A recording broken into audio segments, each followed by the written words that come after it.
Alors, un exercice qui a été posé au concours de kiné à Berck, partie physique.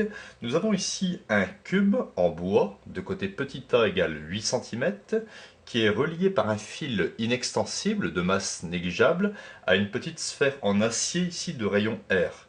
Alors, à l'équilibre, le cube émerge d'une hauteur h par rapport à la surface de l'eau de mer. On suppose que ici, l'action de l'air sur la partie émergée du cube est négligée.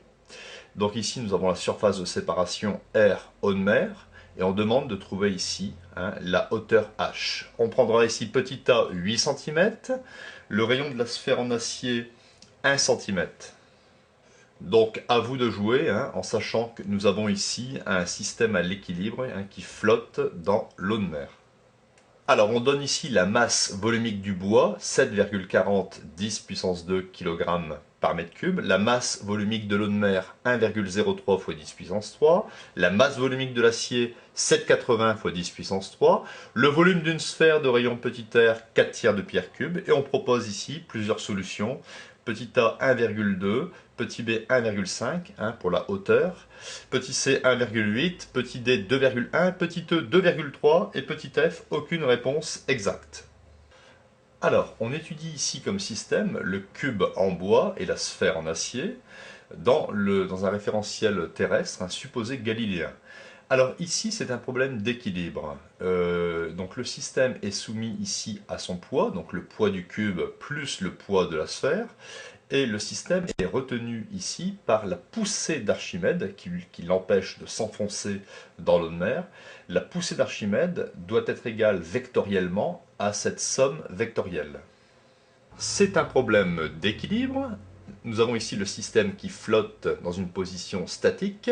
Donc la somme des forces qui s'exercent sur mon système est égale à vecteur nul. Poids du cube plus poids de la sphère plus poussée d'Archimède est égal à vecteur nul. Je vais maintenant projeter cette relation vectorielle suivant un axe Z pour avoir accès aux normes. Donc P du cube et P de la sphère sont dans le sens attribué à l'axe des Z. Donc je vais donc obtenir poids du cube plus poids de la sphère, et la poussée d'Archimède πa se projette ici, sur cet axe, en sens opposé. Donc je vais mettre un moins. Moins poussée d'Archimède est égal à 0. En transposant ce terme, je retrouve naturellement que le poids du cube plus le poids de la sphère doit être égal à la poussée d'Archimède pour avoir cet équilibre. Or, ici, la masse volumique du bois, je peux mettre aussi la masse volumique du cube, est égale à la masse du cube sur le volume du cube par un produit en croix. La masse du cube, c'est sa masse volumique multipliée par son volume. C'est-à-dire, masse volumique du cube, ça a été noté masse volumique du bois, et le volume du cube, de côté A, c'est A au cube. Ainsi, je peux avoir accès facilement au poids du cube. Le poids du cube, c'est mg, c'est-à-dire masse volumique du bois multiplié par A cube multiplié par G. Donc voilà exprimé le poids du cube. Le poids de la sphère, c'est la masse de la sphère fois l'accélération de la pesanteur. Donc la sphère est en acier, donc la masse volumique de l'acier, c'est la masse ici de la sphère en acier divisée par son volume. En faisant un produit en croix, la masse de la sphère, c'est la masse volumique de l'acier multipliée par le volume de la sphère, 4 tiers de pi petit r cube. Ainsi, le poids de la sphère, c'est ρa, 4 tiers de pi r cube g. Voici l'expression ici du poids de la sphère en fonction des données du problème. Exprimons désormais la poussée d'Archimède qui est égale au poids du volume d'eau déplacé. Alors, le poids de l'eau déplacée est égal à la masse de l'eau déplacée multipliée par G. Et on sait que la masse, c'est la masse volumique de l'eau de mer multipliée par le volume d'eau déplacée.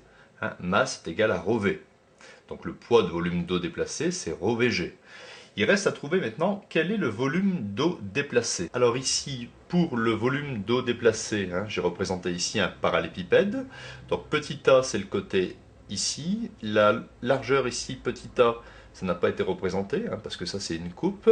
Et ici, la partie sous l'eau de mer correspond à petit a moins h. Donc le volume d'eau déplacée, c'est le volume de cette figure. C'est simplement A carré multiplié par A-H. Longueur fois largeur fois hauteur. J'ai donc repris l'équation qui me permettra d'obtenir petit h. Je simplifie ici par g.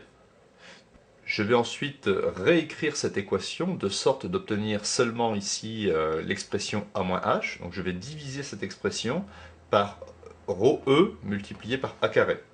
Donc voilà, j'ai simplement mis ρe A carré divisé en division de cette expression. Et si je veux avoir la hauteur h, je vais transposer ici ce terme à droite du égal et cette expression à gauche du égal. Voici l'expression finale de la hauteur ici restante en dehors de l'eau.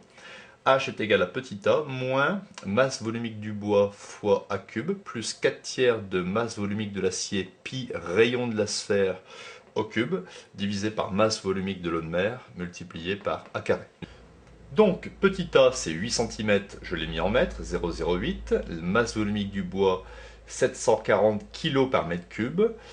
Donc ici, masse volumique de l'acier 7800 kg pour 1 mètre cube. Le rayon 1 cm 0,01 m. Je fais l'application numérique et je trouve le résultat exprimé en mètres, 0,018, qui me donne à peu près 1,8 cm. Donc la bonne réponse, c'était la réponse C. Donc quand on a un problème d'équilibre statique, on fait dans le référentiel choisi le bilan des forces et on fait ici que la somme des forces vectoriellement est égale à vecteur nul, puis on projette selon des axes bien définis afin d'avoir des considérations sur des normes de force.